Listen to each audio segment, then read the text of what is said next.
What if I told you one of the most recognizable faces of the 90s almost walked away from Hollywood forever? Huh? Welcome back. Today, we're deep diving into the life of Matthew Lillard. He's an actor, director, producer, and an entrepreneur. We're gonna find clues of his journey from birth to present day. Well, I guess we better split up and look around. Matthew Lynn Lillard was born on January 24th, 1970, in Lansing, Michigan, to parents Paula and Jeffrey Lillard. He's the oldest sibling, only having one younger sister. And although they grew up in a loving family, unfortunately, their parents weren't around often, due to working 24/7 as Matthew described it. My mom and dad loved me dearly, but they didn't make a lot of money. They worked really hard. They worked crazy hours. And so I grew up in a world where my parents were like, you just be home before, the streetlights come on. Throughout first grade of elementary, Matthew and his family decided to move to Tustin, California, where he spent most of his childhood. But life for him wasn't a walk in the park. He constantly felt lost in school due to having a severe learning disability, something he's mentioned throughout his interviews. I had a learning disability, so how I dealt with the uncomfortable position of not knowing and being lost was to be funny. I was an obese teenager. I moved when I was the most awkward age possible. I had glasses, I had braces, and I sucked at everything except for acting. Struggling through school for most of his adolescence, he found his footing in theater at Foothill High School. And after graduating school in 1988, he went on to attend the American Academy of Dramatic Arts, his classmate being none other than Paul Rudd. I'm gonna get it all up in yo. By 1990, Lillard was hired as a co-host of TV show Skate TV, showing the culture of skateboarding. But here's a few of his early roles not many people know about. His first ever part in a feature film was as an extra in Ghoulies 3, Ghoulies Go to College, and his first significant role came in the John Waters comedy Serial Mom in 1994. Come on. God, jeez, man. That's cool. The following year, he was cast in one of his more well-known roles as serial killer in Hackers, a thriller film about a group of high school kids going against a multi-million-dollar company. I could go on all day about the amount of roles he's done, which is over 100 plus to date, and that'll come back later in the video, but I'm going to be mentioning his more well-known ones for now. Okay, I see, all right. After 5 years since he started acting professionally, Matthew's big break came in 1996. His breakthrough role in one of his most popular ones as Stu Macher in the iconic horror film Scream. Yeah, I'm ready, baby! Hit it! But contrary to popular belief, at the time it wasn't a direct path to stardom for him. So definitely a pivotal movie in my life.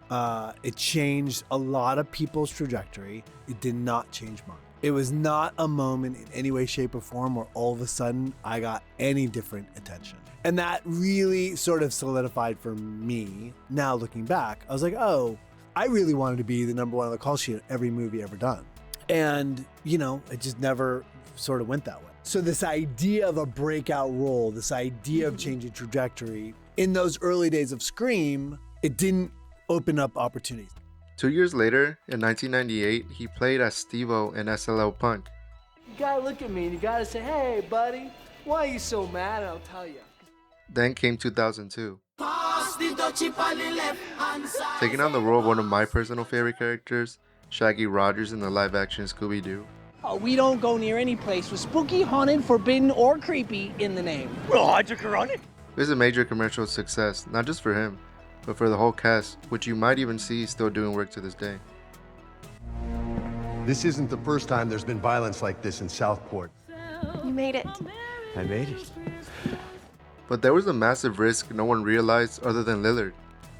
While the film was a commercial hit, making around $275 million, he found himself typecast.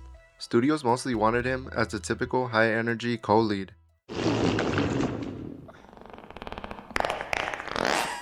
And once the sequel Scooby-Doo 2 Monsters Unleashed released, it suddenly stalled his career. While not a commercial flop, and still loved by millions of fans to this day, it failed to reach the height of the first film, which made the studio scrap the third planned installment. Matthew thought his career was over. In an interview, he stated, I used to hate that part, Shaggy, because after that movie, I didn't work for like 2 years. And I had young kids, and I was really struggling. And I thought I was famous, and I thought I was destined for great things. And all of a sudden, after Scooby-Doo, I stopped working. And why? Because after that movie, the movie didn't do great. Hollywood's like uninterested in me and my life. And I was like, I'm gonna be famous. And then all of a sudden, it became clear that I wasn't really that famous. And by famous, I merely mean opportunities to work. And the reality is, I love to work. My favorite thing to do is my job. I love my job. And when you don't get a chance to do the thing that you love, all of a sudden you sort of fall apart. But when the big studio checks stopped coming, he didn't quit. He went back to the basics, moving into smaller, more character-driven roles, voice acting, and directing. I quickly learned that no amount of success is satiating. If we agree that fame, success, money gives you nothing, doesn't satiate anything, then what is the thing that brings you joy? The thing that brings you joy is the journey across a lifetime. By 2010, he took over the voice acting mantle of Shaggy Rogers from Casey Kasem. Cool having muscles and a jaw and a chin, like a real chin. He starred in the Oscar-nominated The Descendants in 2011. So I did the audition and I just let it rip. I had nothing to lose. And I was like, I'm not the guy, but I'm gonna be really good. And so he said that was the best audition I've ever seen. And he even directed his own film, Fat Kid Rules the World, in 2012. But the story is about an obese teenager that finds punk rock music and it saves his life. And I just think that that story needs to be told. I like being on set, sort of working as a team to create something that means something. And that movie really meant a lot to me, so. There is no band! There is no friendship! There is if you want one. Matthew Lillard's career didn't recover because he got lucky. It recovered because he diversified. Those 100 plus roles were being used to push him forward. Realizing that his brand was built on the community he had by leaning into the geek culture that loved him, eventually co-founding Beetle and Grimm's, a company that creates high-end accessories for Dungeons & Dragons. Lillard demonstrated that an actor's value isn't just in their headshot, but in what they're passionate about. I just kept doing the stuff I really loved to do. And as I kept going, I think that there was like a natural love and passion that went into it that kept propelling me a little bit more forward every time. Today, we're witnessing a so-called Lillard renaissance, from his performances in Five Nights at Freddy's to his upcoming return in the Scream franchise. And I didn't forget that role in the Daredevil Season 2 trailer. He's proven that success can come from authenticity. From a young child that struggled with a learning disability, whether he's solving mysteries, making killer animatronics, or running a business, I think Matthew reminds us it's not about how you start, but how you continue forward. Which of his roles is your favorite? Let me know in the comments. If you enjoyed this video, hit that subscribe button, and thanks for film watching.